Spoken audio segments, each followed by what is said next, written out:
So I have to ask, how many of you have never been to one of my events before? A lot of you. Awesome. Okay, great. That helps me. Thank you for coming. Welcome. And those of you who are coming back again, thank you for coming back again.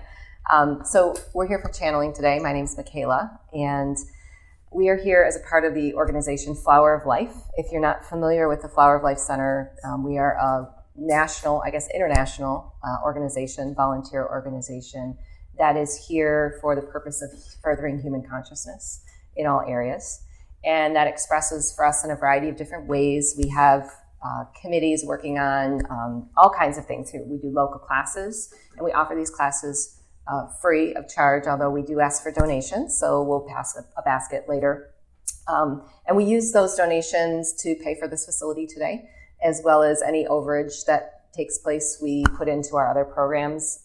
Conscious Action is one of our initiatives where we're working all over the place around the globe to change all kinds of things that we don't like to see, like GMO foods and fluoride in our water and chemtrails and those types of things. Not by speaking out against them and picketing and that sort of thing, but with solutions. We're really proactive in finding solutions and promoting solutions for these problems as opposed to screaming at the problem. We have a conscious youth group, which is for kids ages 9 to 18. And Anya back there is running that group, and it was started here locally, was a part of the organization that I ran here locally. And we started with several kids here in the area, got them together to talk about highly conscious topics like talking to spirit and that sort of thing. Reiki, we've done shamanic journeying with them. We've exposed them to all kinds of different things, topics. We made raw food one day. We talked about raw food. And we've expanded this group, and now Anya is taking it global. So it's gone remote. And we are connecting kids all over the country that are having these types of experiences that don't have friends to share it with or have questions. And it's an incredible, incredible program. We were actually just recognized by a national TV network that is doing a pilot about conscious kids, and we are assisting. So some of our kids may actually be on television, which is incredible because this is a great way for us to really break into the mainstream and talk about these topics and show how talented these kids are and what they have to offer. And they are so talented. I was very humbled because they are beyond me. They aren't taught. We don't teach to them. They teach us in many respects. We also have an expo that we put on, if you've been here local, November 4th to the 6th in downtown Detroit at the DoubleTree Suites this year. You do not want to miss this if you are here in town. It is a transformative event. We bring in people from all over the globe that are way showers, pioneers in the areas of human consciousness, alternative health, technology, channeling, mediumship, all kinds of spiritual topics. This year we have James Gilliland coming, if you guys are familiar with James. Yes. Yeah. Were you there at the last event? I just recognized him just before, because I just finally getting on the computer. I'm not a fan on our technology, but who am I to say? But yeah, I just got... He's amazing. And he's doing the workshop. He did a workshop at the last event, which people in the room were floating, crying. It was, right. He brings in all of the beings, and it is something not to miss. It is something not to miss. November 4th through the 6th. And you can go to awakenempoweredexpo.com. The schedule is not posted yet. It's still being worked out, but in the coming days, check back. Yes? Well, I just want to thank Mr. Fox. I don't know, but thank God on the internet. That's how it expanded for me. I'm a big person and run around on my feet, but now I have to travel a little on that. So thank you, Mr. Fox, for bringing it, because I am from Michigan and Flint, and we need it more and more. Yeah, absolutely. Thank you, friend, for bringing me. And Ethan is the founder and visionary of the organization. So if you stay afterwards, you'll definitely take in his experience, which is incredible. So many other speakers, I know he'll talk about that afterwards, so I won't spend too much time. But definitely check out the organization. We need volunteers in all areas. If you're interested in getting involved, I highly recommend it.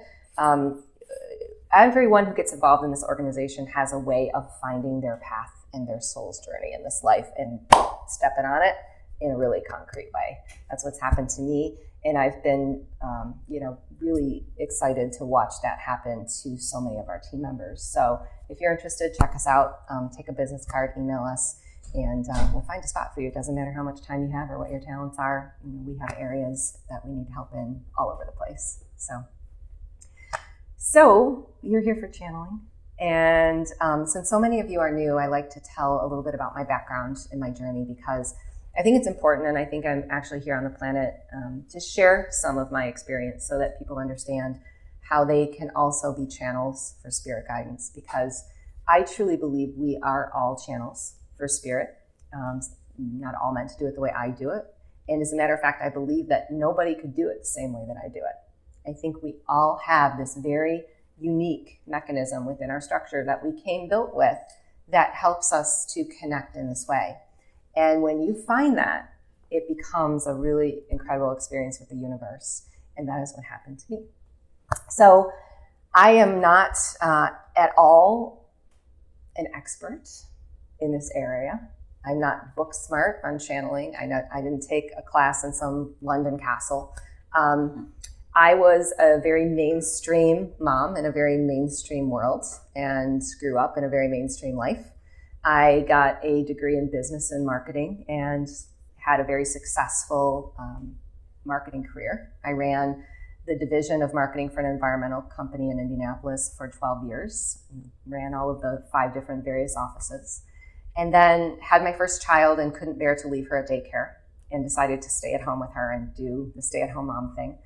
And I am the firstborn A-type personality, so I do everything A-type personality-ish, and did that world exactly the same way. I delved into momhood. I was the chronic volunteer. So I was a volunteer of the PTA. I was the Girl Scout troop leader. I ran the Girl Scout troop organizations for the entire division. On top of it, I was running the social organizations. I was volunteering in the classroom. I was making gourmet dinners, and my house was spotless. And I loved that life. I have 2 daughters who are now teenagers, and one's getting ready to go off to college. And I was pretty happy, although after the birth of my second daughter, I started to experience some chronic pain. And as many of us awaken during a very difficult situation in our lives, that became the course of my awakening. And I had some pain in my hip and my low back. And it started off just as, your typical medical situation. I was going to doctors and practitioners. I was getting prescriptions. I was getting MRIs and PT and the whole bit, and not getting any better. And I was on this, what I call Western medicine hamster wheel, where every year I get my new insurance card, go with renewed hope to that doctor, get that new plan. This is going to work. By February, it would be clear to me that nothing was getting better. As a matter of fact, I was getting worse. So what happened to me was my family had decided to make a move, and it wasn't something I was in favor of. It was due to a relocation. I wasn't in favor of this move at all. As a matter of fact, I was digging my heels in because I lived in this really incredible neighborhood where I was in charge.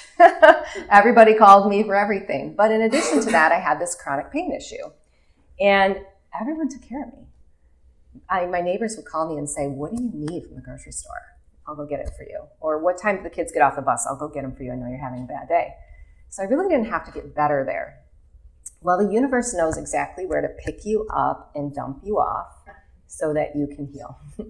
So I ended up across town in a different neighborhood where it wasn't exactly the same story. And as a matter of fact, I tried to make everything in my life work exactly the same way. I went to the PTA. They hated me. Couldn't make a friend to save my life. I didn't have that support around me, no one picking up the slack. And my pain's getting worse to the point where I've got numbness in my legs, and I even stopped driving because I was afraid to drive my children. I had started to have my nerves ablated every 6 months, severed because of the pain. I was taking anti-inflammatories, pain meds, and I was even prescribed antidepressants. Was washing it down with alcohol, starting at 5 o'clock every night as I was making dinner. I knew I had to make a change. It was, a time in my life when I took a really hard look at myself in the mirror, and I thought, if this continues, what's going to be happening when I'm 50? Where am I really going to be? And what ended up happening to me was a beautiful path that I could never have imagined. But in this neighborhood, I was exposed to Eastern philosophy, which is something I was never exposed to in my life. I grew up Catholic, Italian, strict family. No one around me talked about meditation or spiritual stuff or the soul or any of this, but it was all around me in this new neighborhood. And I started to check out meditation. And it came into my awareness that meditation could help me disconnect from my pain. And I thought that was worth a shot. So I started to meditate religiously every day, 3 times a day. That A-type personality that I am, made a schedule. And I sat down morning, afternoon, and evening, and I would meditate. And I did notice that my pain levels were getting a little bit better. But I started to notice some other things as well. So when I was meditating, I would start to hear voices, information coming in, and I would think, man, that's crazy. Why am I making up this funny stuff? But what really caught my attention was when I started to walk around between my meditations, I would feel as if I was hearing people say something that they didn't really say out loud. For example, I might be having a casual conversation with a parent in the grocery store over something silly like a soccer game or, the Girl Scout troop. And I would think I heard something really personal about them in that conversation, but I wouldn't respond. And I would get back home and I would think, wow, did they really say that to me out loud? And if they said that to me out loud, I didn't respond, which is just so rude. But I started to consider that perhaps I was a poor listener. I started to really blame myself, like, wow, you really need to come into the present moment more with these conversations. But what I ended up finding out is that I'm actually a really good listener. And that all culminated for me in one event that took place December 2010, actually about 6 years ago. That forever changed my life. And it was Christmas morning. I was having Christmas dinner at my house. I am the oldest, as I mentioned, of 3 kids, and I have everyone to my house on Christmas morning. I was making this elaborate dinner that I did every year. I was making a beef tenderloin. I had this very special recipe that I used to make the tenderloin. And I got up that morning very excited to make this recipe, went to the pantry and realized I had forgotten to purchase 3 very key ingredients for this recipe. There was a beef stock, a red wine, and a spice that I needed. And I got out a stool, I started pushing things around, thinking surely I can mark this thing up. There's got to be something. I didn't come up with anything that day. And I'm getting a little stressed because I've got people coming. And at that point in my healing, stress equaled pain. And stress equaled meditation. So if I started to get stressed, I went straight to meditation. That was my practice. So I went straight into meditation that day, closed the door, told the family Mom needs a few minutes, and heard a very deep male voice that day, as if in the room with me. And so loud it shook me out of the meditation. And there were only 3 words, and those 3 words were, I am Jacob. And I didn't know who Jacob was. I tried to communicate back with Jacob, but I didn't get any response. But I wasn't afraid. And I felt this really beautiful, buzzy energy, peaceful energy come over me. The stress was completely gone. And I thought, wow, this was so silly. Why was I so concerned about this? I can salt and pepper this thing. It's Christmas Day, And so I opened the door, went back to the pantry, opened the pantry door, and there on the shelf in front of me, in a very neat row, right at eye level, in 3 sealed containers, were the 3 ingredients that I needed for this recipe: the beef stock, the red wine, and the spice. So I was overjoyed. I thought, wow, I manifested something into my physical reality that day. I didn't say a darn word to anybody, and I made that meal, and I just remember it being a really beautiful Christmas day. But after that, I really put it out of my mind for a while because I didn't want to deal with what happened. But what it did do was it piqued my curiosity. And I thought, I need to understand what it is I'm hearing and what is going on with me. So at that point, I just delved in.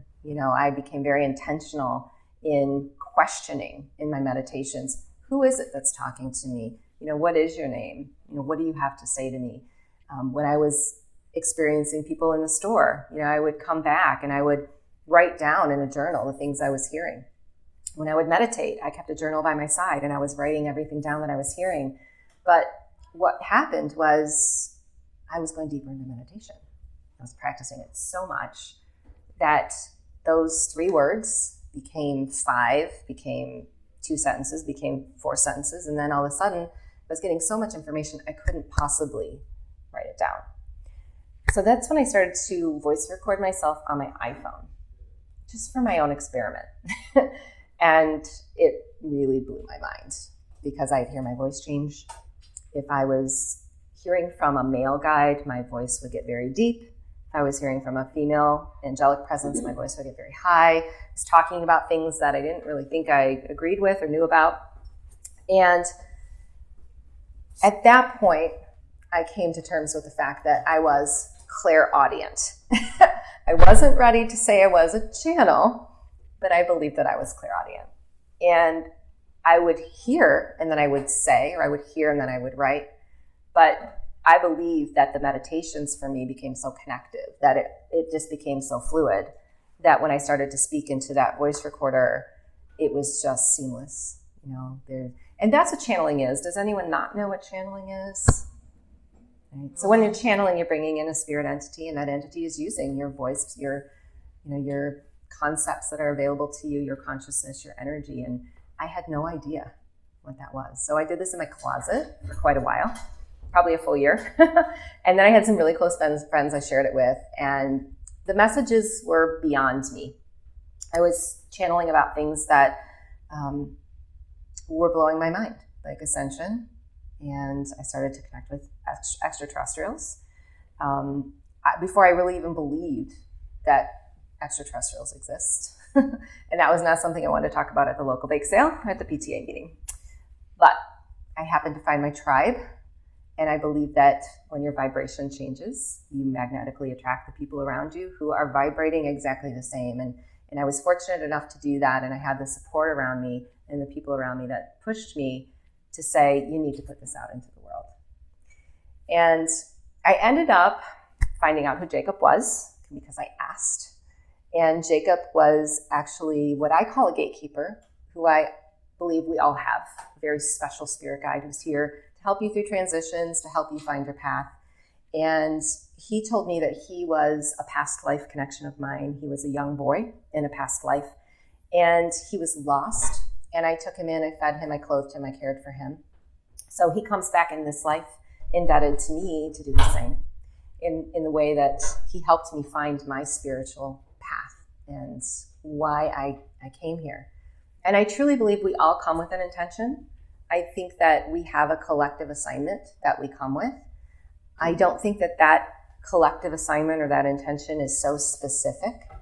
I think we have free will, and it's a vibration that we have that we're able to use and create through to leave our imprint in the world. And I believe that Jacob that day was initiating that in me to help me find what that truly was. I did heal myself 100% of my chronic pain. And I don't want to say it was one thing or another with the channeling. I didn't know at the time. I could ask what my body needed. I do now all the time. If something comes up in me, I'm always channeling to find out, what do I need to do? How do I need to fix this? But I just credit being so aligned with Source in that time in my life that things unfolded for me in this beautiful path that I could never replicate. It was like I found this perfect healer who had the exact experience that I needed. I have an SI joint anomaly in my hip. It's just something that I think happened during childbirth. It's not fixable. It's still there today.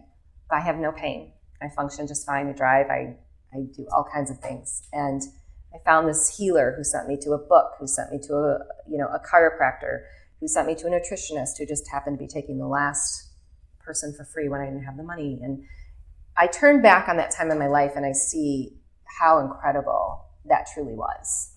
And in addition to that, here I had moved into this new home. And in this new home, there was a reverse osmosis filter in the basement, which I thought was just a fancy thing to make the water taste better, but it was actually filtering out the fluoride in my house. I had no idea that fluoride can prevent that connection, with the pineal gland. I learned about GMO foods in that house. I completely ransacked my pantry and threw everything away and started eating organic. I started eating more raw. I stopped eating meat. Not because somebody told me to do that. And I don't say that that's right for everybody. I think we're all in our, we do what we need to do. And I listen to my body and I listen to my guides. But I was changing my vibration so dramatically in all areas that this came in so strongly for me. And it's still here today. And it's changed a lot. So Jacob actually stepped in one day and told me his work with me was done, which I was really shocked by because I thought he'd always be here. But he was just here for a transition that I was going through. And about that time, I had started connecting with other groups of collective consciousness. So I channel a collective called Jeremiah. They are a ninth dimensional collective, and it is indeed the prophet Jeremiah that steps forward from that collective. And there are others as well. And I asked, why would the prophet Jeremiah speak through me? Why? And he said that my work here fell in line with a very difficult transition on the planet. And there were a lot of light workers who were going to be going through this difficult time. And it was very similar to a time he went through here on the earth. And I didn't know much about him, but I looked him up.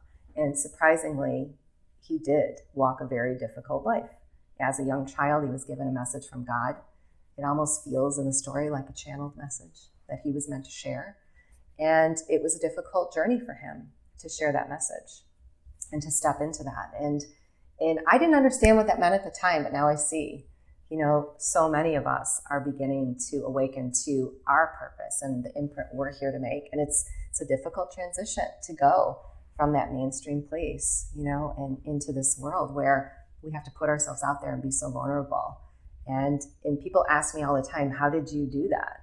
And I say, one day at a time, one step at a time. It wasn't easy. I let the cat out of the bag with a couple of friends, and I didn't know if those friends were going to accept me or fall away. And some of them did fall away. And some of them are channeling now themselves. Family members who I thought would never accept me for what I do. Now, they don't want to talk about it. They kind of want to, avoid the topic. But in private, they'll text me and go, I hear this voice. I've heard this voice my whole life. Do you think it could be? So there's varying levels, right, of this that we go through with people. And some of those people are still here. Of course, I'm always going to be connected to my family. But, I've had a lot of change happen in my life. And I've taken it day by day and little by little. But what I can tell you is being here in this space where I am, going from that mainstream mom or marketing director and into this world, I am so aligned with my truth. I couldn't be more grateful every day for what I'm able to do here on the planet. I do client private sessions. I do channeling in the world and video and a variety of different telesummit shows and things. And I know I'm here with a message and I have purpose in my life. And that purpose fulfills me. And I truly believe everybody in this room can find that purpose. And that's why we're here today. So any questions about anything? Okay. I should have mentioned, I like to lecture for a little bit, and then we're going to do a live channeling portion. So I'm going to channel in guides that are most suited for the group that is assembled here, but beyond, because we filmed today. And they will have a general message for us about a variety of different things. And then there's time to ask questions. So we'll be passing out paper and pens, and you can write your questions down. Ethan asks the questions just so we can get them on camera and on the recording. But he'll also rephrase them if they're personal questions, because we like the questions to be more universal. It doesn't mean you can't ask a personal question if something's going on in your life. If somebody's struggling with something like cancer, definitely ask, how do we help people with cancer? We just don't make it real personal, like, Aunt Jane's got cancer. How is she going to, right, overcome this? So we'll do that in a little bit. Do I have more time? Okay. So I want to talk now about some of the messages that I get and some of the things that are happening on the planet, because we're really in some incredible times here, aren't we? Things are moving pretty fast. And feel free to ask questions if you have topics you want to address, things that are going on, because I like to make this really interactive. So this has been, we know since 2011, 2012, things have started to turn, 2012 in the Mayan calendar and all of that. That's when things started going really fast. I'm going to kind of address this from this year, this current year, because I feel like this has been a very pivotal year as well. As a matter of fact, a very important message that I brought in back in February was the solar eclipses, the solar energies that we have this year, which have been very intense. Especially back in March, we had a solar eclipse that triggered an ascension code in us. We have codes within us for ascension that are connected, some to Mother Earth, some that are here just for our own experience.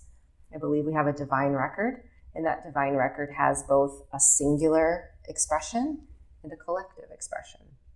But what happened in March was we triggered an ascension code. And that was a mirror code that is within Mother Gaia, and it helped us to re-plug into her. Well, what does that mean? Mother Gaia is a living, breathing being, and we resonate with her. Our vibration becomes a part of hers all the time. We are in charge of our own vibration when it comes to creation and timelines, and we can talk about that a little bit. But we're moving into a collective space, and that's what I most want to talk about today. And I believe that solar eclipse back in March was the beginning point of a variety of different alignments that are taking us into this really incredible collective space. And why I say it's incredible is I think it's the basis for things changing here on the earth. We have so many things right now that we have seen that have happened here that we don't like and we want to reverse, right? There have been wars. We have things like Fukushima. We have contamination in the water. We have all this stuff going on. I am channeling a book, and I have been for about a year now. And I believe that I'm here to bring messages through about a lower vibrational consciousness within Mother Gaia. This is a reptilian consciousness that is here energetically and physically here within our earth. A lot of people talk about, the Illuminati and, the government and all of the stuff that's happening. Do I believe that those people are reptilian?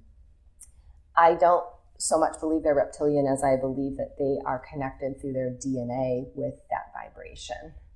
In other words, we have a reptilian consciousness within our earth that is affecting the vibration of some here on our planet. And that's why things have gone awry. That's why things have gone astray. We've got programs and all kinds of stuff that don't match our vibration here. And it's taken us into this very separate reality where we're very singular and we're all very singular focused, right?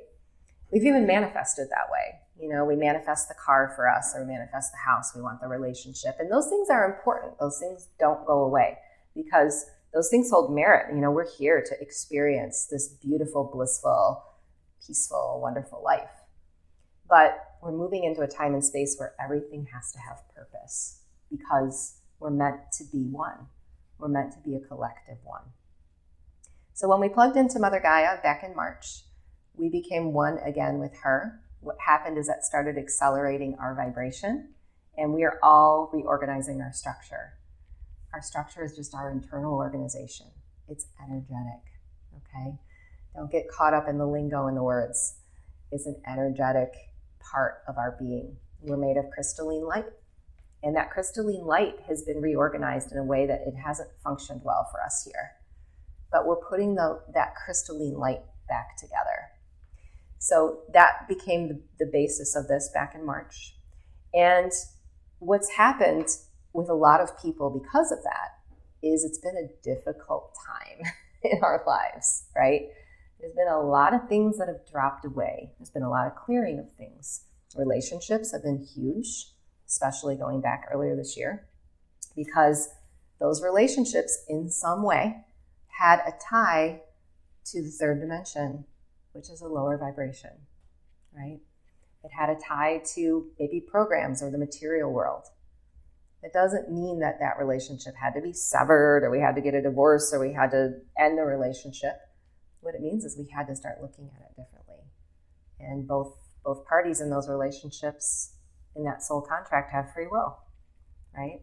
And if both parties are vibrating with the same energy, that relationship can be healed. It can be brought into a new dimension. But what I saw and experienced with my clients was a lot of relationships fell apart. And it was difficult. And I don't want to say it was purposeful because it's difficult when relationships fall away, but we have to keep in mind that where we're going, we can no longer have those relationships that are based in the material world. And if we're vibrating higher and we're becoming purposeful and collective, those relationships have to match that vibration, right? And we are anchoring in support for ourselves to make the transition that I just talked about, right? If those relationships don't support where we're at spiritually, they can't come with us. And that includes friendships, right? A lot of people struggled with family members. So that was one side of how that showed up. A lot of people who were doing this work, already healers in some way, know that they're here to be healers, their work changed. I have so many people that came to me, maybe they were Reiki healers or, doing something in the intuitive world, and they're like, the clients stopped coming. The way I did this before isn't working, and I don't know what to do. And it's because the way they were doing their work was very singularly focused, right? And we're raising the energy around that. So we're actually changing the way that we do our work here. And I noticed that with me. I stay very open to how the guides want to work with me or through me. Because once I get my mindset on how this happens, it all changes. Right? I used to just hear. That's what I did. Right? Messages came through me. I was a trans channel. Had no interest or had no realization in the fact that I might see messages or see energy. And now I'm seeing. I see in the mind's eye. My guides give me pictures. They give me symbols. Right? I feel spirit. Even some of the way that I transmit messages through me in my client sessions have changed. I started doing activations. I never thought I would do activations. I've started to hear a little bit of light language. I don't know if any of you know what that is, but that's new for me. Will I be speaking light language? I don't know, but maybe, right? So we have to stay very open, and that resistance comes in when we get really stuck around what things were and the way we expect things. That's the mind, and that's that reptilian energy, right? Because we were given the mind from the reptilians, not because it was a bad thing. The reptilian mind is actually a beautiful organism. It's how we prefer. It's, our energy, our vibration takes us, and then we use the mind to make energy material. And we get to mix it with our creative vibration and make it our own. But we got so stuck in the mind being the lead in how we're supposed to do things.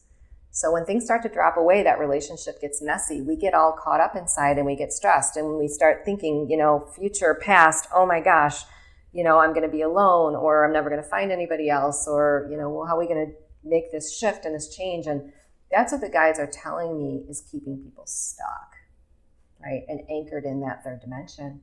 They're using the mind around all these shifts to create a lot of stress. They call it density. We have karma and density, which I'll explain the difference between. We have karma. We come with codes within us, embedded within us, those ascension codes. We have an incarnation date, right, that we chose. That incarnation date, the planets revolve around, the stars revolve around. And when those stars and those planets align with certain vibrations in our incarnation ascension alignments, we have a karmic experience. And we think that karmic experience is supposed to be bad because we're supposed to suffer and we did something wrong in a past life and we deserve this. But really it's just an energy of something that we're meant to raise to a new dimension, something we're meant to heal. So let's say this karmic experience is that relationship breakup. We create density around that karma by using the mind. When we go into the past and the present and the future and we keep reliving it, and every day we're like, gosh darn it, he's really messed me up. And, that stuff's density. That's the thick density around that karma. And we don't have to do that anymore. But see, we're creating that still through our mind connection to this material stuff. So how do you bridge? That's what everyone asks me. So how do we do this? You have to stay neutral. The guides talk about neutrality a lot. And what is neutrality? Neutrality is present moment. Neutrality is the higher self. Neutrality is disconnecting from everything being so personal, right? We make everything really personal. Where we're heading in this collective energy is, and we've been doing this all along, see, history comes through us and we interpret it as personal. So consider this for a minute. That relationship that you had, maybe it was a historic energy or timeline, and it has some kind of tie into historic archetypes and energies that have been here before.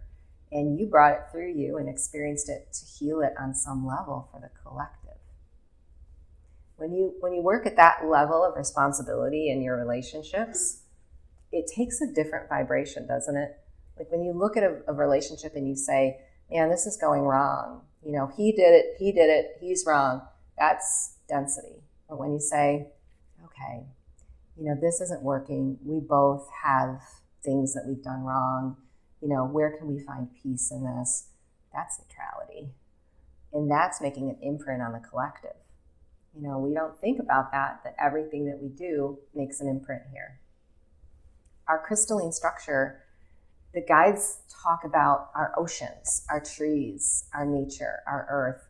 We're one with that. That's what our structure is, right? So to extrapolate that out to what's happening on the planet, how are we going to clean up Fukushima? We think physical, we think mind, we think, oh my gosh, we have to have the technology to clean that up. What's it going to be? We work on the level of, collective energy in everything that we do. That is going to present itself, that technology. It's going to emerge from the collective consciousness. We have an effect on everything that's happened here on our planet in our own personal lives. And that's this new collective energy we're operating in. So the guides have said that there's been this is new information I've been getting, and it's been coming through a lot in my private sessions, that there's a new collective energy grid that's been installed within the earth. It's a vibrational grid, and we are connected to it through our DNA. This was activated about 5 or 6 weeks ago. I never look for confirmation from other channels and people out there, but when I find it, I take note, and I've definitely seen a couple other channels that have been talking about this.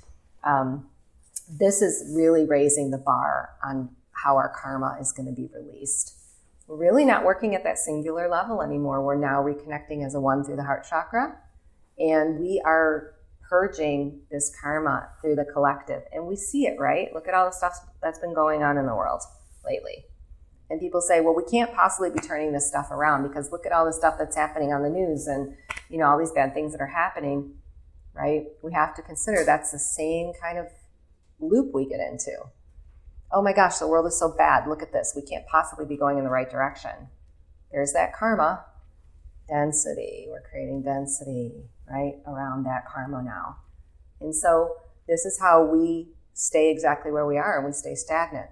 So it's really important that we have to keep ourselves, I don't want to say disconnected, because of course we're connected to what's going on in the world. We are going to emotionally respond to that, and we have to be a part of that. But we can react in ways that are different, right, than talking about it, blogging about it, posting about it, complaining about it, arguing about it. When we live at the truth of our purpose, and that energy comes into every aspect of our lives, that all changes. What we see in the collective consciousness is going to have to resolve. And I truly believe that's where we're headed. And I'm here to tell you, and if you guys look at anything that Ethan's been putting out in his interviews on Awaken Empowered TV or anything that we bring into the expo, I do client sessions, many client sessions every day with people that are doing incredible things on this earth. It gives me such hope. right? It's all over the place. So that's where we stand currently, and I think that's where we're heading. So it's an interesting time. I don't think it's easy to maneuver. I think manifestation, as we know it, is changing here, which sounds a little scary, but I think it's actually easier to manifest than what we ever did before. We used to manifest through our vibration, our emotional vibration connected to the mental body, but now, this collective space, we manifest for the highest good of everyone, right? We get to have a singular experience, and we get to benefit the collective. So when we're purpose-driven, that manifestation comes really easy, because we're not in that material world anymore. We're not in that third dimension anymore. People say, well, that sounds great, but I got to pay the bills. Well, I got to pay the bills too. I understand what you're talking about. It becomes an energy or a vibration around how you function, right? Instead of getting so worked up about the bills and how am I going to, do what I'm here to do in the world and still pay the bills, to just, where are you placing your energetic currency, right? Your attention is your energetic currency. Your perception of your reality is your energetic currency. So just put a little bit every day. Yeah, I know you still got to work that job, Every day, put a little bit of energetic currency into what your soul's purpose is. Where is your soul leading you? And the more that you do that, you can't help but go from one end of the spectrum to the other, right? And that's how it happened for me. I never could have imagined being in this position where I'm living my truth, and actually receiving abundance for it. I think that that's the energy we're in, and that's where we're at. Any questions? Okay. So we're going to channel now. All right. Okay. So Ethan will pass out some cards and some pens. So if you have any questions, and it's open, any questions, any burning questions you have about things going on in your life, in the collective consciousness, where we're heading, that's all open. We'll probably experience multiple guides today. I bring in a lot of different collectives. I work with the Pleiadian Collective. I work with the Lemurians. I have a collective called The Ancients that come in, that are an ancient collective of Mayans. I work with archangels, Jeremiah Collective. It's really across the board. I work with a Council of Light that is a 12th dimensional council that has been a big part of my book, and Mary Magdalene. So depending on the question, we'll probably have a variety of different beings step in, and we'll just flow with it.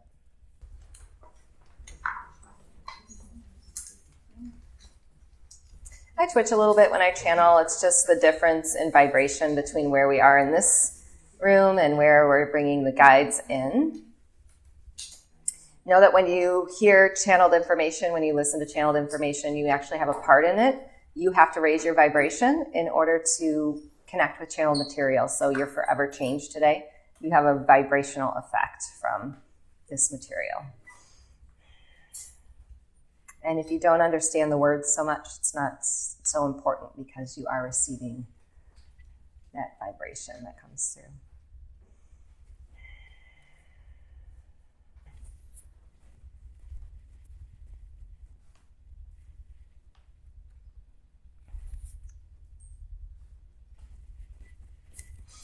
Okay, so we'll begin. Greetings and blessings. We are the Pleiadian Collective, 9th dimension, and we are pleased to transmit today to those who are willing, through their intention, to come into this space. We are creating a collective energy through which all beings are crystallized, and this information will also be crystallized in order for you to integrate it over the course of the next several weeks, enabling you to make changes within your physical reality, but also to understand that there is a collectively based imprint that we are all forging together. In this energy in which you are intentional, there must be an effect on the vibration of your planet. When we come today, we have several messages that we wish to bring to the collective. We want to start with your transition, and knowing that the transition that you're in has been heightened in some ways, especially through your connection to Mother Gaia. But in particular, we wish to focus on the physical body, knowing that the physical body is also reorganizing itself as it undergoes this energetic transmission, or transition, we should say. As we begin, we wish to define within you the meaning of sonic resonance, because many of you are aware that your Mother Gaia, your living, breathing being that you are one with, has a resonance.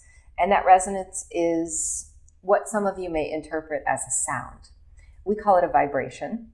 And that vibration can be measured. Many of you are familiar with your Schumann resonance. And we have noticed and anticipated that the Schumann resonance here upon your Mother Earth Gaia planet is, through record, about to raise to another new level. And many of you may say, well, we've already been through quite a transition, have we not, with the shifts and vibrations that have taken place. And what we would say is you are in a very accelerated time of transition here on the planet, in which your divine record has been connected. There are many effects of this change and this transition that we wish to speak about today, but we first want to say that as you enter into the fall months, those being your October through November months, there are going to be two very important alignments that are going to be affecting the physical structure. Those alignments are directly related to ascension codes that you have within your structure, and those are human codes. Those codes are within your collective consciousness. And what they are doing in purpose and in definition is twofold. They are reconnecting you as a one collective, which we know has been already taking place. There's been many shifts and changes in your physical realities that may be evidence of this. The shifts and changes you are experiencing may be on the personal level, through and by which these energies have been difficult to maneuver. They have brought in for you what many call a clearing of your physical reality so that a new dimension may be accessed. The fifth dimension is the one that we are speaking of course. But in these transient changes, you have been functioning within a fourth dimensional space. And that fourth dimensional space has been somewhat unstable or difficult for many of you because it has been a period of rest. It's been a period of stagnation as you have interpreted it. What we see is that the human consciousness often struggles and is difficult to integrate these times in which there are ebbs and flows of the universe. Knowing that there are times in which integrative energies must balance within your structure, and this is what has been happening. You've been in a fourth dimensional space through and by which your structures have been integrating much new information. This sonic resonance we speak of, this sonic tone or sound or vibration of Mother Earth, what it is doing is it's reconnecting you to multidimensional information. And many of you do not consider Mother Gaia to be a multidimensional being, but yet she is. And she is a portal for you, a portal to bring in this new higher dimensional information and this new higher dimensional structure that you're all adapting to. Much of this has resulted in your emotional experience here. There's been stress, or there's been anxiety. There's been a feeling of disconnection from source, unaccomplishment. But again, we want to remind you that you are here in order to harmonize this in this time. And that any work that you're meant to do here in this current timeline through your divine record is timed beautifully and intricately to the planetary being. In other words, if there is something that you are meant to do here, an imprint that you are meant to make, and an action that you are meant to take, you will most certainly be taking it when the time is right. Some of you have created density here, and that density has been spoken of today. And that density may be precluding you or preventing you from being the seer of those next steps. But what we want to assure you today is that this fourth dimensional space, the one that has felt so stagnant and slow, has been serving you. It's been serving you in the crystallization of your energy and creating this one collective again. It is not as if that one collective space has gone away. What you're doing is you're creating it differently. It's beginning to operate differently. Where you've been singularly focused or turned away from that collective space, it's still been affected by you. In other words, every choice that you've made through your free will, every experience that you've had, every timeline that you've had, it has had an effect on the collective energy.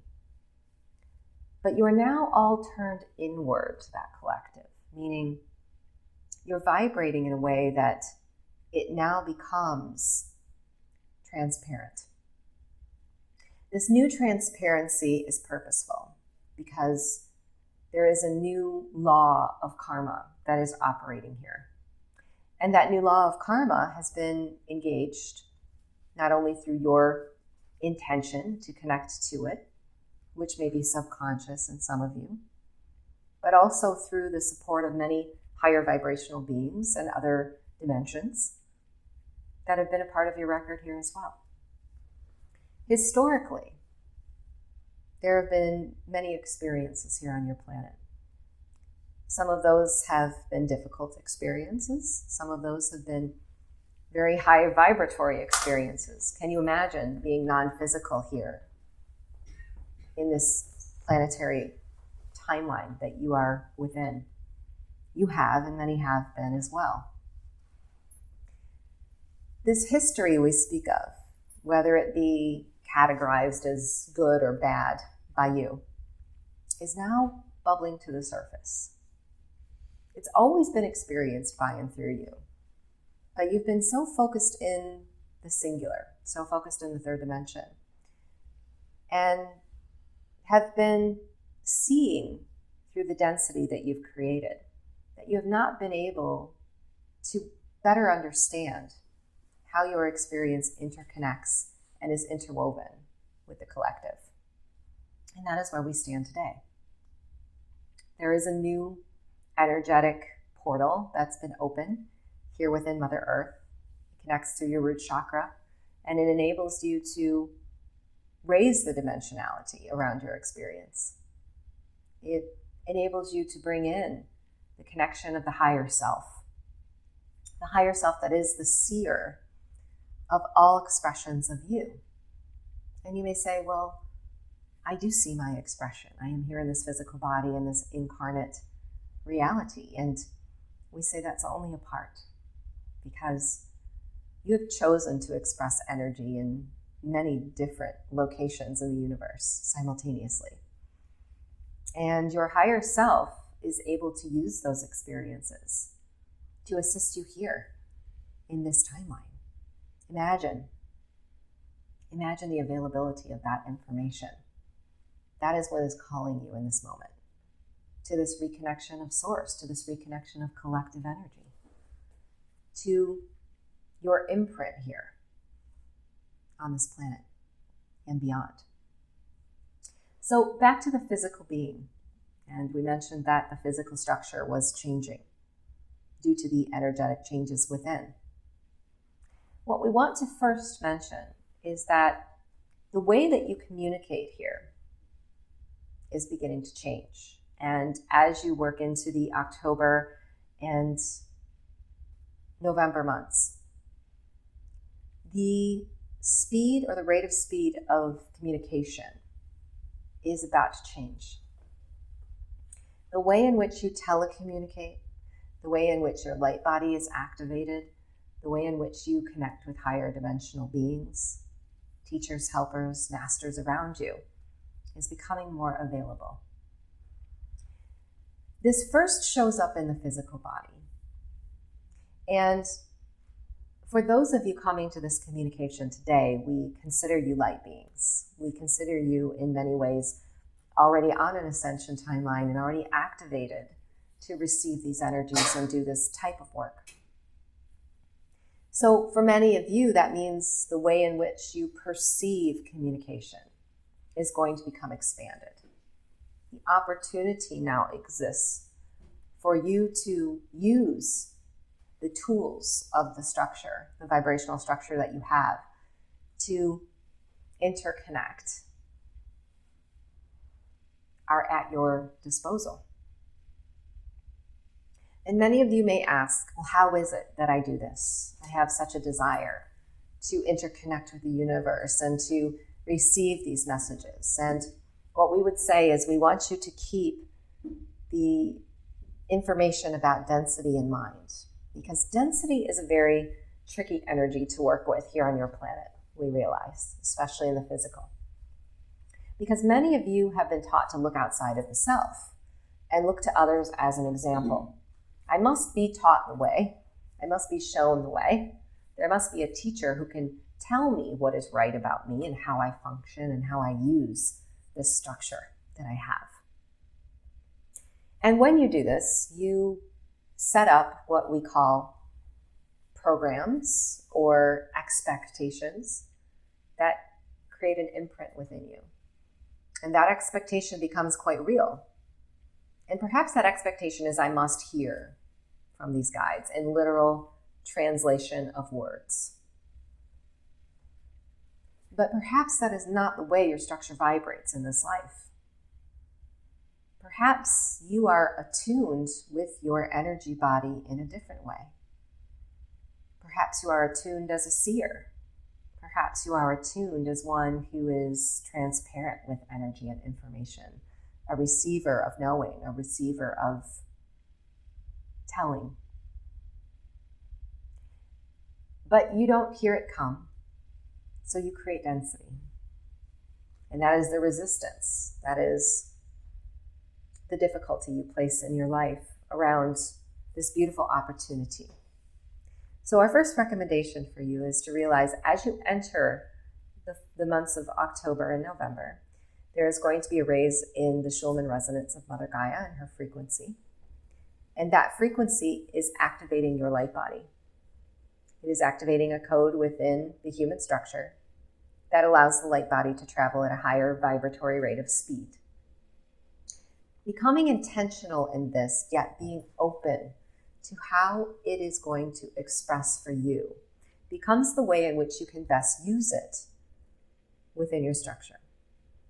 In other words, in your meditative states or your desire to connect, intend to use this new vibration to allow the light body to do its work. Invite your guides in support and ask them to show you the ways in which this vibration is unique to you. But be very cognizant of the physical body.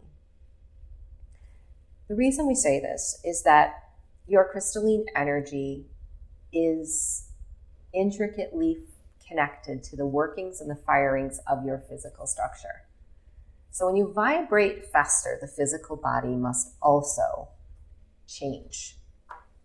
And this is where many of you who have had difficulties, even in the fourth dimension, with physical manifestations of exhaustion, of illness or disease, because you've had to adjust and you've not allowed yourself that adjustment. You've been resistant of the stagnation, resistant of the rest, resistant of the place the universe took you to integrate this new information. So allowance is very important. Allowing yourself to be in deep conversation with your physical body and what it needs in this transition is very important. And that conversation, of course, can be energetic, or it can be quite literal as physical. If the body is needing rest, if it is needing a certain type of food or more water or more connection with nature. Allow yourself that connection. But most importantly, as you work into these coming months, notice where you are feeling surges of energy. Notice where the physical body is giving you a message. Perhaps there might be some changes going on within your senses that you interpret as something wrong. There might be a change within the ears or a difficult situation within the physical body or the eyes. It becomes a very sensitive type of issue. what we're telling you now is that these sensitive issues are showing you where the adjustments are being made. And these are your areas of focus. We also want to relate to the crown and the heart chakra as being integral parts of the transition of the next several months. Anytime that there is a raise in Mother Gaia's frequency, your heart chakra is going to adjust. The reason for this is this new grid that has been spoken of, that's been installed in Mother Earth, that we are going to talk about in a moment regarding karma. This new grid is allowing you to resonate within the heart chakra with a collective. You always have, but it's been very directed in the singular. In other words, your heart chakra is always vibrating with another being in each moment. And either that being is adjusting its sound vibration to you, or you are adjusting to it. But what's happening now is that this one connection that we are forging is causing us to relate through the heart chakra to one another. And that sound, that sonic resonance of Mother Gaia, it's raising the bar on how your heart chakra must also open to the collective. This has shown up in many healers as resistant. And we want to say that our most important message today is many of you have protected yourself in that center. You have placed subconscious protection around the heart chakra. And the reason for this is because of the things that you have seen in the collective, not just here in this time, but through millenniums of time. Even in your cosmic lives, you have seen things happen here that have been difficult. But in this moment, we ask you to open that center wide and focus on it in the coming months. Dropping that protection and knowing that that center is the vibratory portal through which all change is made. The crown chakra is another, and we believe that some of you may feel this as well in the physical body over the course of the next several months. Perhaps as headaches, perhaps as tension in the head. So many of you have opened that center and are directly connected to spirit and higher dimension. But know that anytime there is a change in the way we vibrate here, the heart chakra as a portal, the crown must also be interconnected. Because we are not just here resonating in a one human collective. We're here connecting that communication to our multidimensionality as well. This is the oversoul we're speaking of. We talked about the higher self in you. Now we're talking about the oversoul of the one. This is what is coming back together in this time. So as you navigate this change, our final message is about karma and how karma, the law of karma here, is about to change. This collective grid has allowed many higher dimensional beings to come to this planet in this time that were not available previously to assist. There will be an expedited release of karma here over the course of the next 2 years. And this is a beautiful thing. But this will be collectively based karma. These are very thick cords of karma that you will be experiencing within your physical reality as well as the collective. As long as you are understanding your part in this karma being cleared, meaning the creation of density around that karma,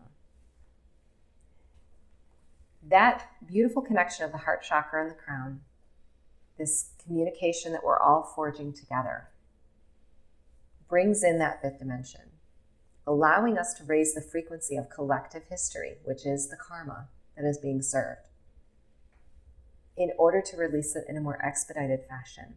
In other words, we no longer have to focus so much at the soul level or the physical level of healing.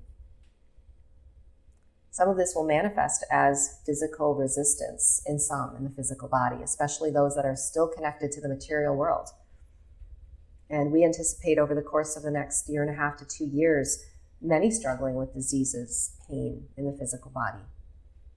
Those that are unaware, those that have not transcended ascension codes within their structure, and many of you are here to assist those who are having that experience.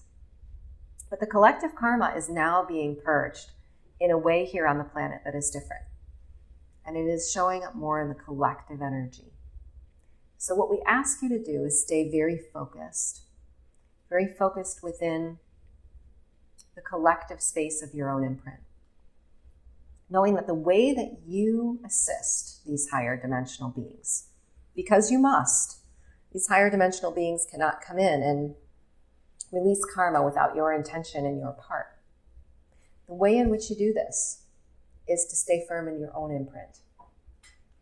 Your own imprint into the collective each day.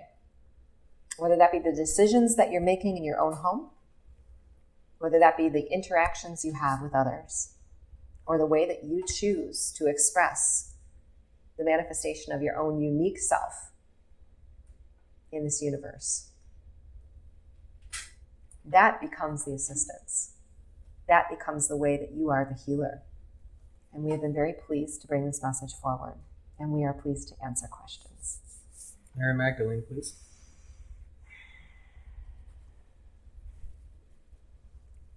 Hi, Mary. First question. I feel stuck in my marital relationship. I have never experienced emotional connection and intimacy with my husband. I don't know what to do. Can you offer some advice? We are pleased. We want to start by saying that any soul that you are connected to through contract is one that in some way you've crossed a timeline with. And that timeline that you've crossed was an intention between both souls. In other words, many of you interpret relationships as being karmic or being something that you were meant to suffer through, or perhaps the other was meant to suffer through. And you question why. Why is it that I would manifest this type of relationship? What we want to say is that there is a timeline that exists of this relationship. And in that timeline, there was an intention that was held between you and another that magnetized a frequency of souls. And there is something purposeful in that magnetization.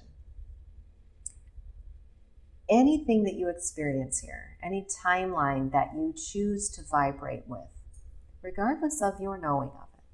And we know that many of you vibrate with timelines in ways that you are not aware.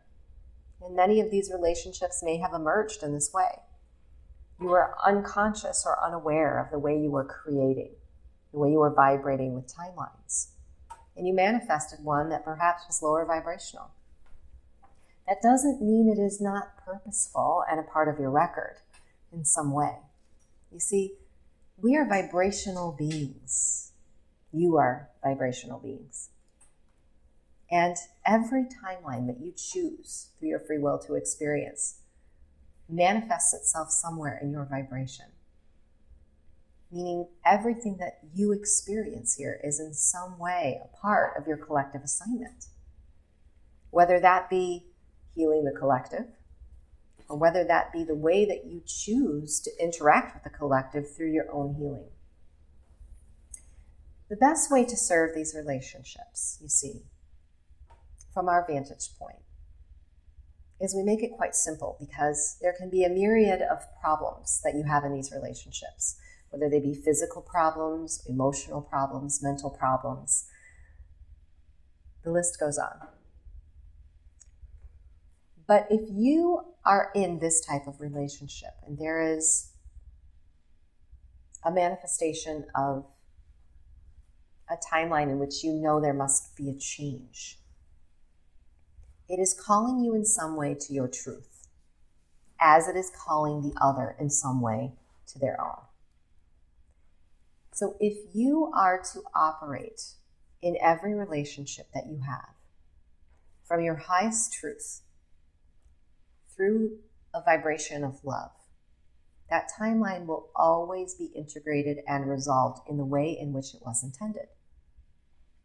Sometimes that means that the relationship is not going to stay connected to your energy. You have free will, but the other partner in that relationship has free will as well. And you are not in control of the free will of any being other than your own, at the soul level. So the more that you operate within your truth, And that truth comes through a loving vibration. You can bring that timeline into a higher dimension for yourself, regardless of the reaction of another. The other has a free will choice as well. They can accept that truth and honor that truth, or they can operate in a density in which they choose to keep that timeline alive. When that timeline is integrated and healed by you, if the relationship is severed, that individual will most likely step into another energy that is very similar. You see, this is how patterns form. Many of us have experienced those patterns here on this earth, where we repeat relationships over and over again with different people in our lives. Sometimes those relationships show up in a romantic sense. Sometimes they show up in a business sense. But they are the same relationship indeed, because there is an energy there that we did not serve through our truth. And that is what happens when those timelines are not integrated. So our best advice to you, to make it quite simple, is operate in your truth from the highest vibration of love. And that timeline becomes one with you in a way that that information is used, not only for your benefit, but for the benefit of the entire collective. Some of us find it very easy to love others and to forgive others, etc., but continue to struggle with self-love. No matter how many books we read, seminars, and workshops we take, we can't seem to really achieve self-love enough to move forward in a meaningful way in this journey. Do you have any thoughts or advice? Yes, we do. We want to say that many of you, when you incarnated here, arrived in a density that was quite difficult for you to remember the higher vibrational God light that you are. Let's talk about God for a moment. Many of you perceive God as a being, God as source, or God as neutrality, the 0 point frequency where all possibility lies. How is it that you are not God? How is it that God is not you? You are a vibratory being made up of beautiful crystalline energy and light. Everything that you experience here on your planet, everything that you perceive is perceived through God. Many of you look around you at the beautiful landscape and the trees and the flowers, and you thank God for making those things. And yes, those things are multidimensional, energetic, crystalline, God-light energy. But in order for you to perceive them, isn't it true that you must also somehow be equal to that God? But yes, you came into a density where you forgot this. You were clouded by vibration, and there were many teachings that you embodied. This is where we want to talk about patterns and imprints, because you are a structural being, you are an energetic light being. So everything that you were taught in some way formed your vibration, your identity. And think now back to your childhoods. What were the programs that you were taught? Who were the parents that you arrived to? And how did they teach you who you were in this world? You can begin to see the density here. So many things that you've accepted that are truth, that are not equal to the truth of who you truly are. The patterns that you formed energetically that are your identity are very easy to reshape. The only tool you must use is your own perception, your own awareness, your own consciousness.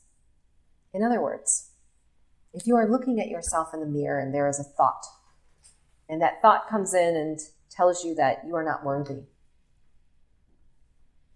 that thought that I am not worthy has two different vibrations. It's a vibration that's either in a third dimensional energy through and by which you don't perceive it, you only accept it.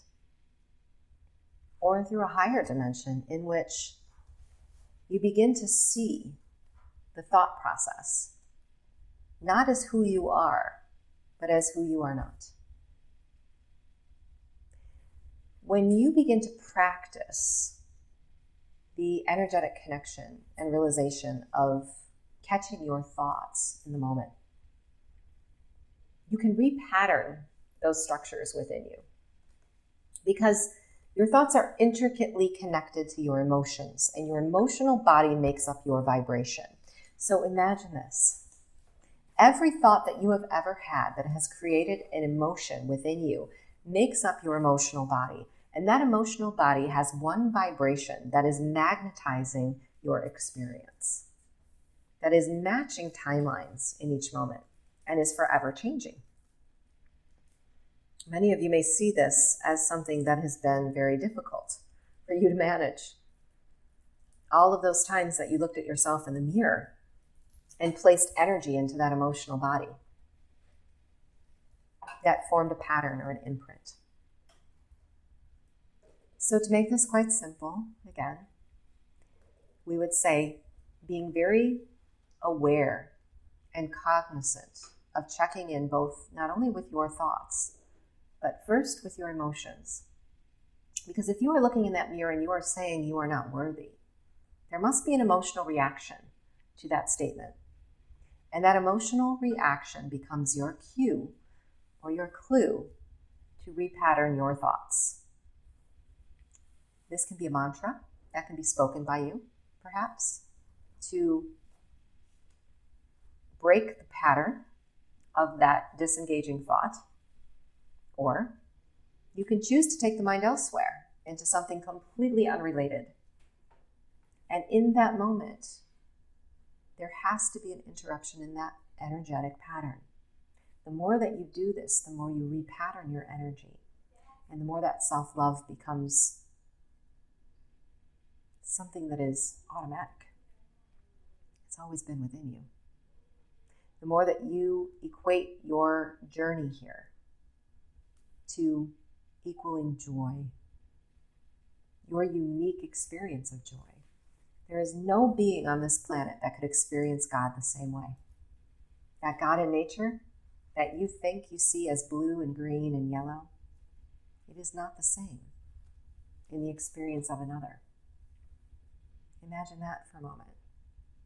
How beautiful and unique you are as a God being here on this planet. The more that you use these tools to repattern, the more that you can step easily and groundedly into self-love. How do I free my body of cancer in this lifetime? Okay, we're bringing in the Pleiadian Collective for this question. I'm very pleased to bring them into this transmission. We want to speak about cancer for a moment on your planet and in response to this question, but we want to relate it to energy because as many of you start at the physical body, we must back up and help you to realize where the physical body is being affected. Because as we mentioned previously, the physical body is a manifestation of energy, and that energy is crystalline light, crystalline energy that comes not only from source, but is made unique by you. It is made manifest by you. In each moment that you perceive your physical body, there is a perception of you that is perceiving it as such. In other words, in each moment that you awaken,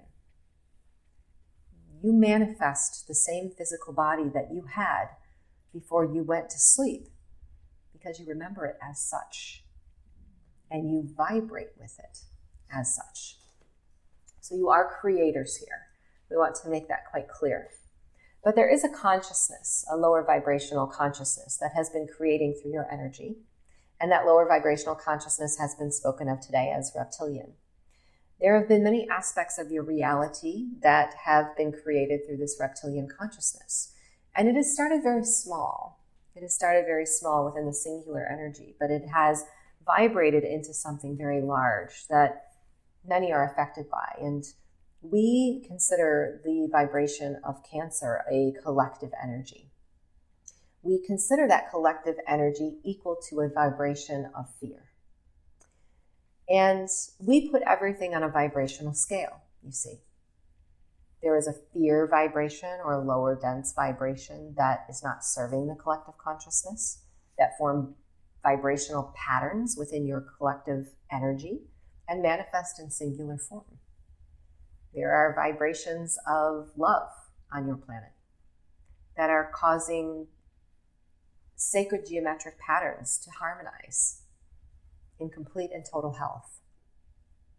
So when one has manifested Cancer, it's difficult to say how or why, because there are so many forms of lower vibrational energy on your planet.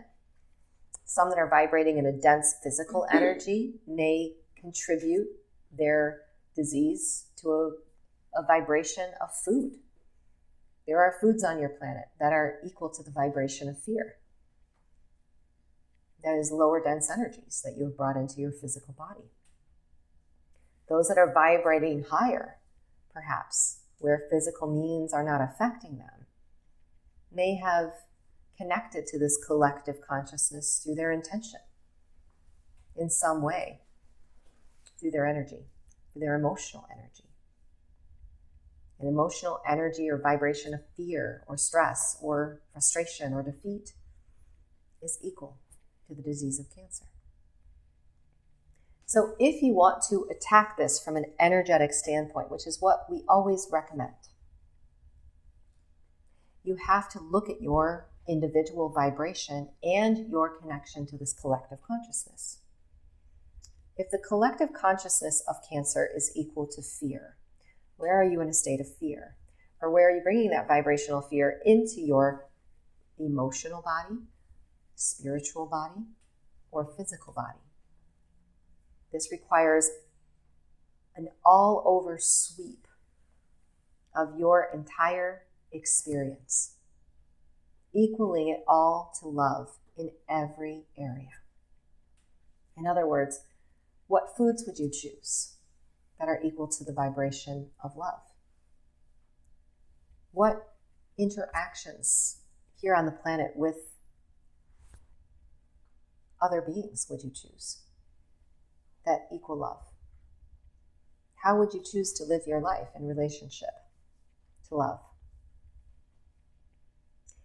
There are many here on the planet that we feel have vibrated in a way that they have aligned with harmony in overcoming this collective consciousness and the creation of this collective consciousness. And we do believe that it is possible because you are self-healers. The communication with your physical body at the cellular level is of extreme importance. So when you are communicating at the cellular level, make sure that you are not reinforcing this disease. We speak of sacred geometric patterns of crystalline energy within the body. When you have a disease such as Cancer, those sacred geometric patterns are not in harmony. They are disaligned. Energetic tools can assist this, of course, but you are the most important catalyst for reforming your patterns of energy. And you must look at your entire life. You must look at yourself as a whole being. It is not just the physical. Of course, you have to operate in the physical. What is it that you're doing in the physical that you can shift and change into a higher love-based vibration? What is it about your emotional body? How is your emotional body vibrating in a way that might not serve you? The mental body, how is the mental body communicating with that crystalline energy and that source energy within? And of course, the spiritual essence. Where are you in alignment with your being, with your truth? All of these areas combine cohesively to restabilize and reformat those sacred geometric patterns back into a harmonious vibration. And that is what we most recommend. Are we still speaking with the Pleiadians? Yes. There's a Pleiadian ship above us. Would they like to share another message?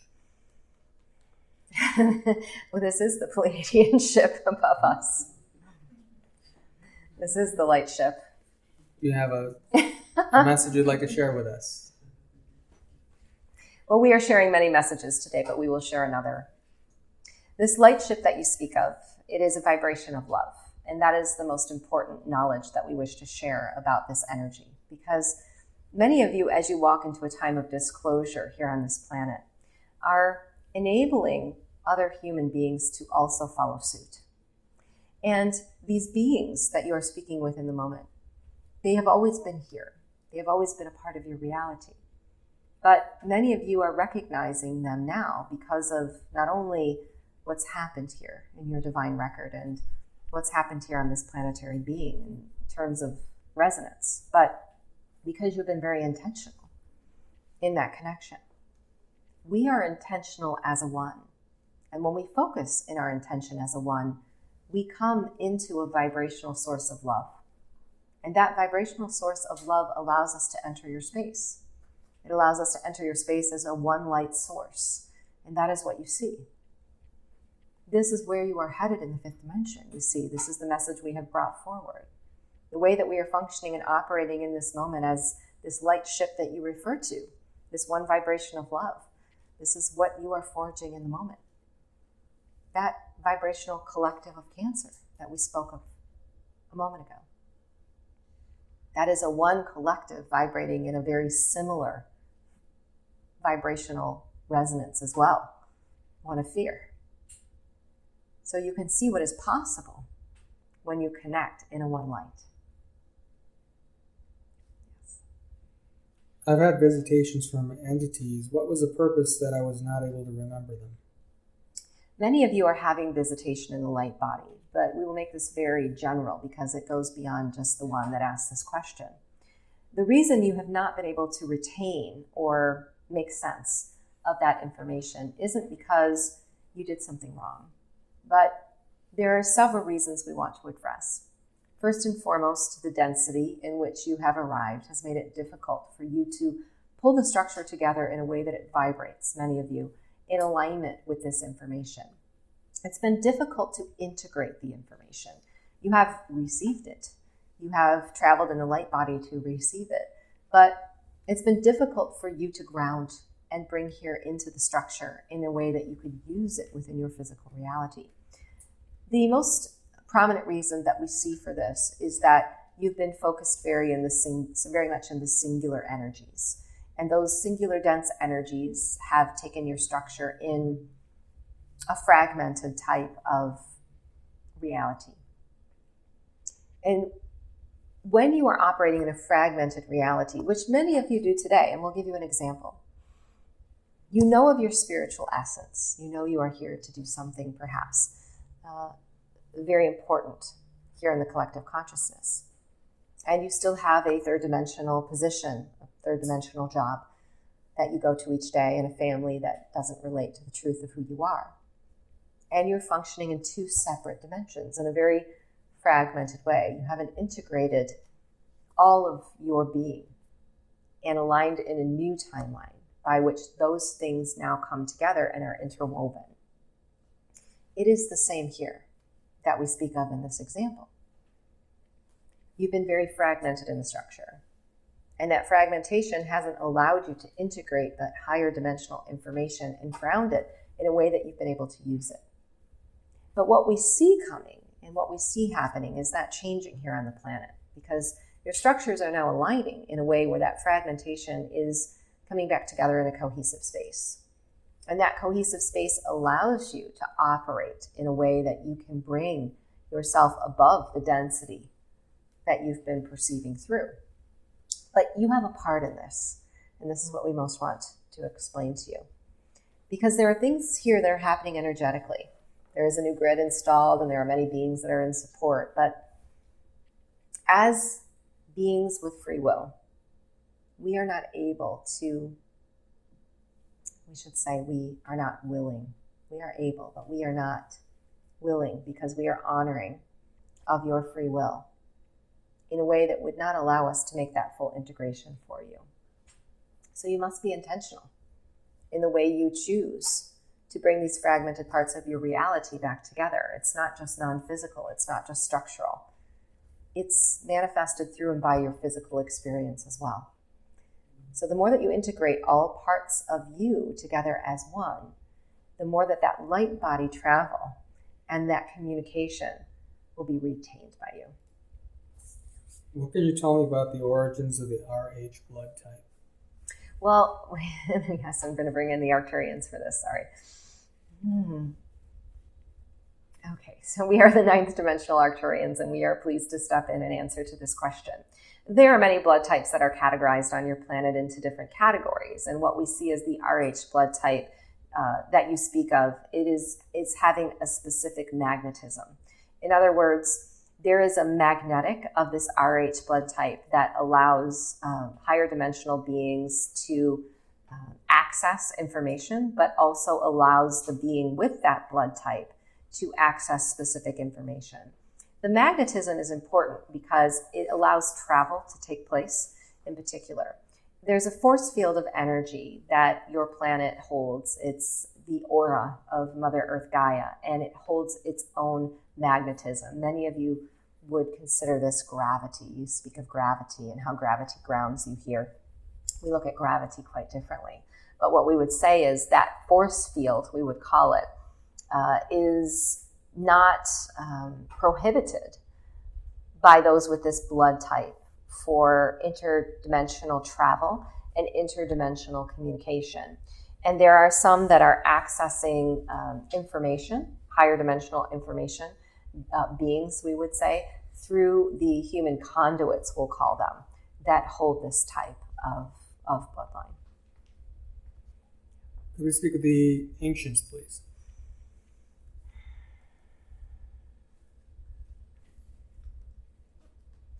Could you speak on the subject of light language? We are pleased.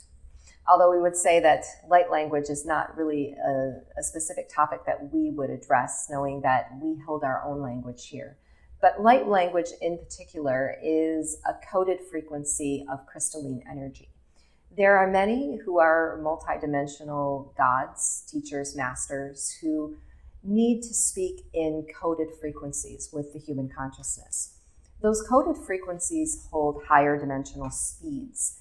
In other words, these speeds of energy allow a transference of a great deal of information in a very small and fragmented period of time. The human consciousness operates in linear time, so we will give you an example. When light-coded language is used by perhaps a being here on this planet as a vessel that is transmitted, in a moment or a minute of that light-coded language, there could be years of downloaded information that is transferred. So in each being that is transmitting this language, there is a specific code as well that enables that transmission to take place. Think of it as staggering the frequencies between the higher dimensions and the dimensionality you hold here and making that adjustment. Many of you would relate to a plug that is plugged into a wall with an electronic unit at the other end. That electronic unit could not work if that plug was not installed into the wall. And this code that we say many have to transmit light language is a very similar type of plug-in, by and through which vibrations come through and can be very easily transmitted and equalized to the human consciousness. Are past lives really happening as we experience this life? Yes, we are, and we are the ancients. We are pleased to also answer this question. Timelines, as you know it, hold no time. And many of you are existing in linear time because you came here in a density that you needed to organize your thoughts, your realities, your past in this linear timeline with your present and your future. But in reality, what is happening here is that all timelines exist in the same moment. We don't associate with moments, we associate with frequency. So frequency is infinite. Universal energy is infinite, and all possibility lies within this moment. So if you've had past lives, those past lives are in fact still a part of this current reality. Through your consciousness, that is the most important part of this answer. Your consciousness makes them so. Your consciousness makes those past lives existent in this very moment. Some healers are working at the level of the soul and clearing past life timelines. What does this really mean? If a past life that is happening simultaneously within your experience is causing a frequency adjustment within your life, meaning there is a fear that you have that is not relatable to this incarnation but connected to this timeline, your consciousness has made it so. In other words, you have chosen through your intention, through your energy body, this past life timeline to relate to in this moment. And that is why a healer, through their intention, can come in and shift that timeline into a higher dimension in order to relieve some of the problems you might be having associated with it. What we see happening now is that the collective energies here are raising you into a new dimension through and by which those past timelines as singular are not going to be so important. They will be collectively based timelines, and you will be seeing the effect of the integration of the information of all of your timelines together as one. The example that was given of the oversoul being the higher self of the one, that is how you are now functioning and operating. And many healers will also be operating in the same energy. I've been experiencing severe symptoms of obsessive-compulsive disorder and not really living the life I want. Can I improve my mental health? I'm desperate.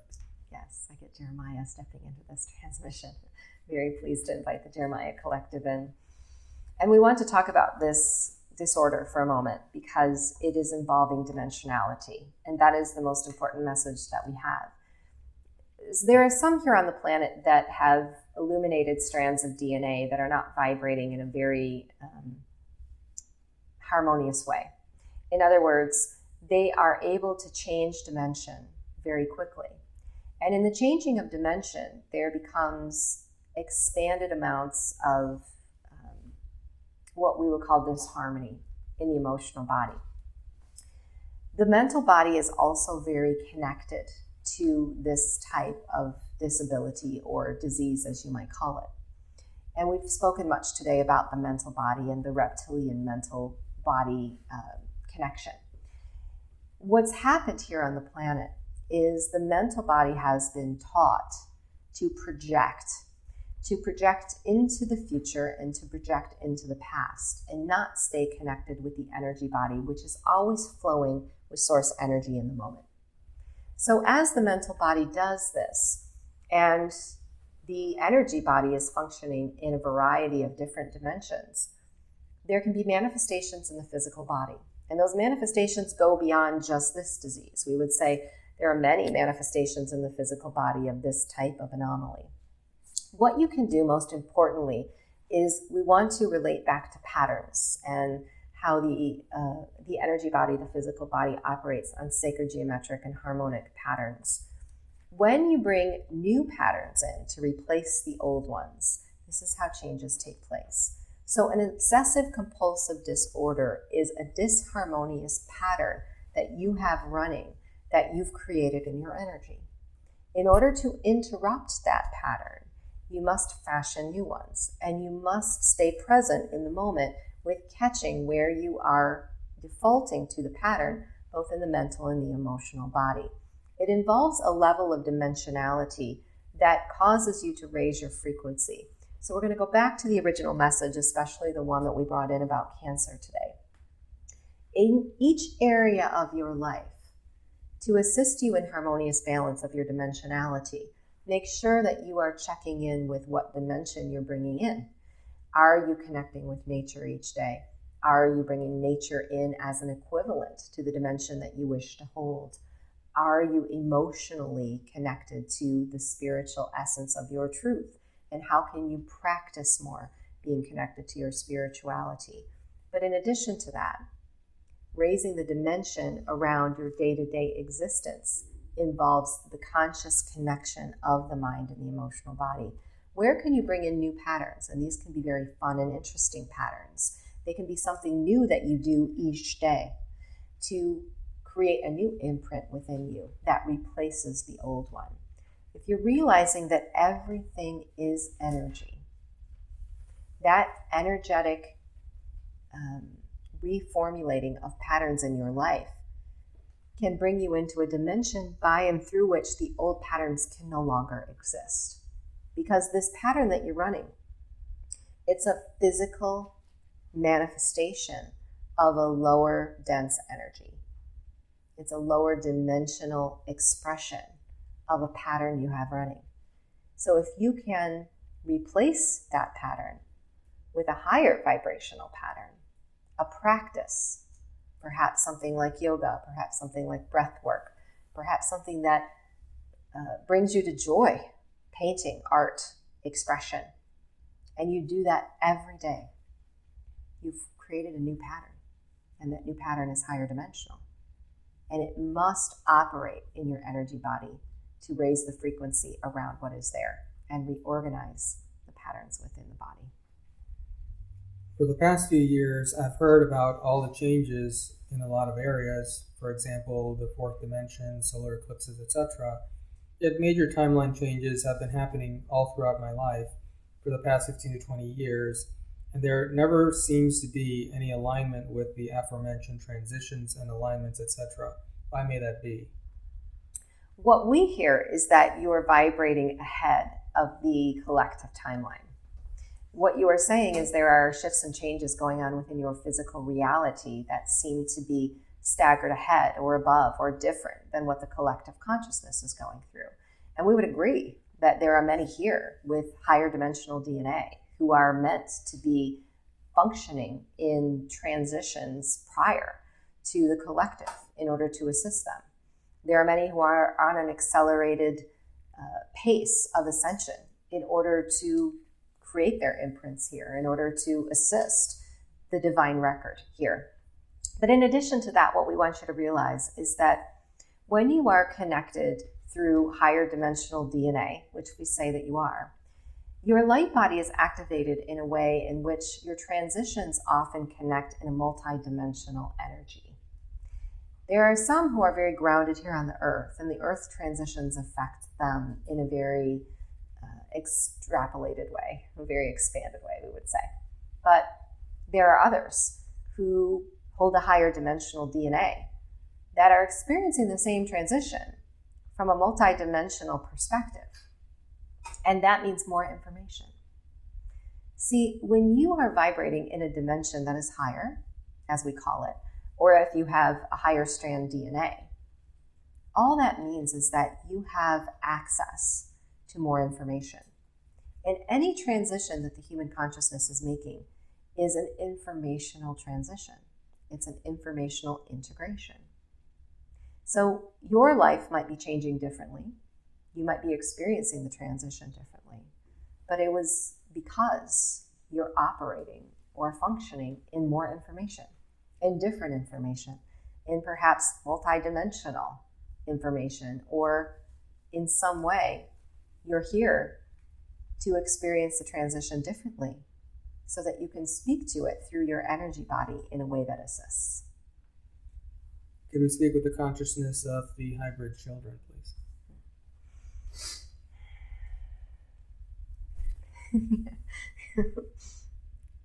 Is there a message you'd like to share with us to conclude the session? Yes. Sorry, I have to laugh because they're so joyful. We're very pleased to be able to connect with you today, and there are many who step in to help you to understand the connection to the one that you're forging is both opening new paths of realities for us to join, as well as connecting through nature, our communication. So we're very pleased to connect with you as you do this. When we are entering your energy field, you may feel it as delight or joy, and there are many of us that like to experience you through nature. And although we cannot bring our frequency through fully right now, we anticipate that the healing of the collective consciousness will enable us to arrive.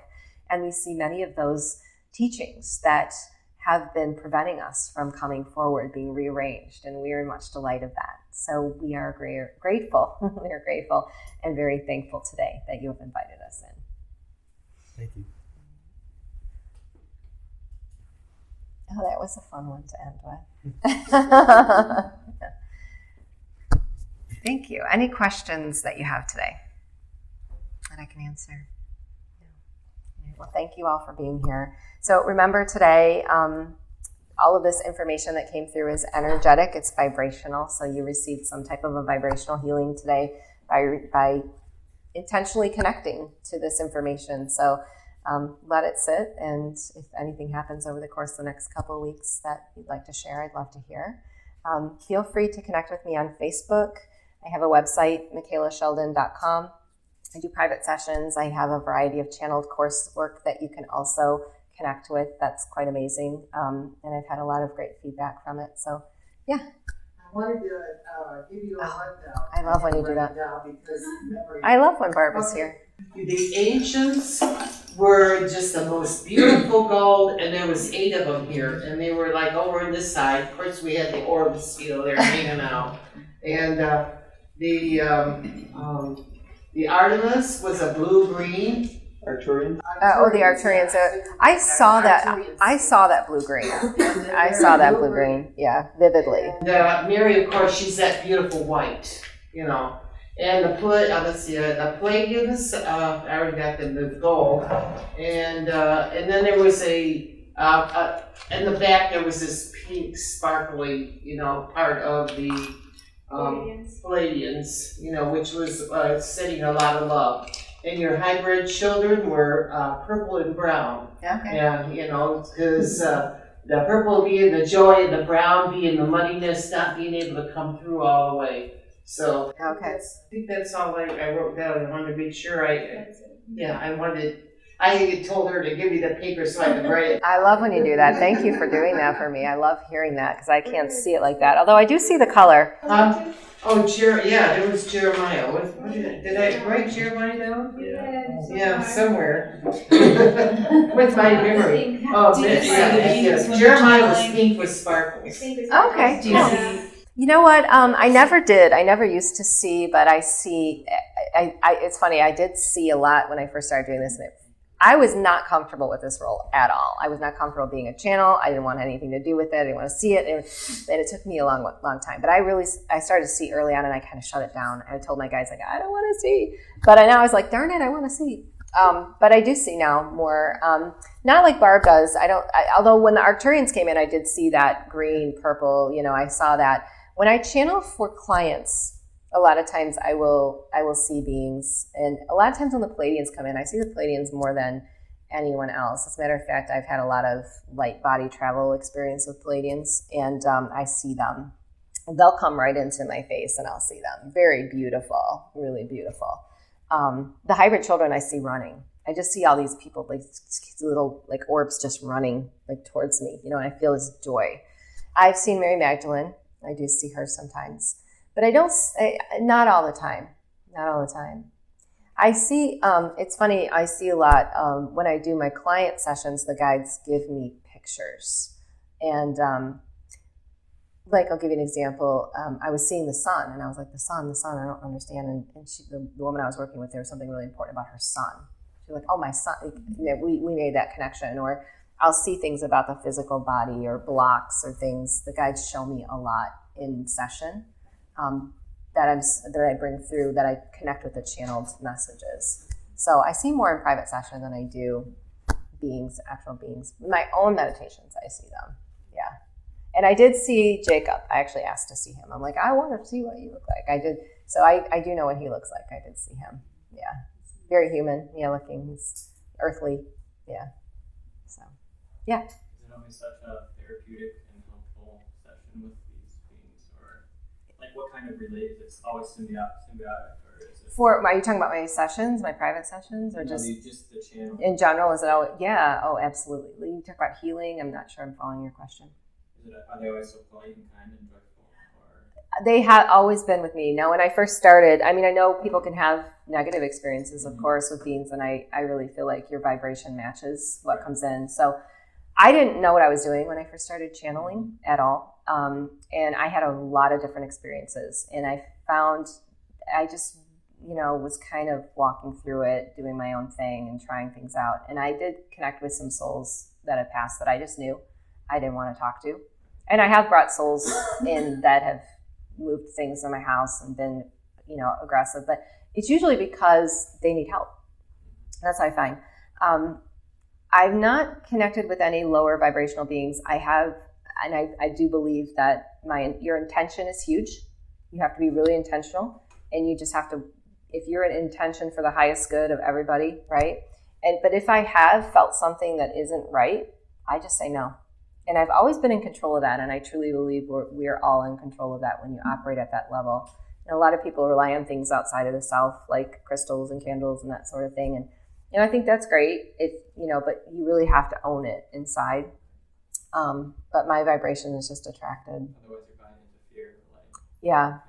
Now, I have been in sessions with clients where I've gotten information from beings that I've been like, I don't think that being is I just got, every now and then, Ethan is a great resource because he can do an energy transfer. I mean, sometimes people do attract lower vibrational beings and souls around them that aren't good. And sometimes I'll pick up on those in a reading and I'll know right away, this isn't somebody we want to talk to in the session. And I'll usually, refer them to Ethan or, if it's somebody else that can help because, we need to be cleared. We all have, we match things sometimes and we don't realize that we've matched a vibration and there's something or somebody hanging around that, isn't there for our highest good. So, yeah.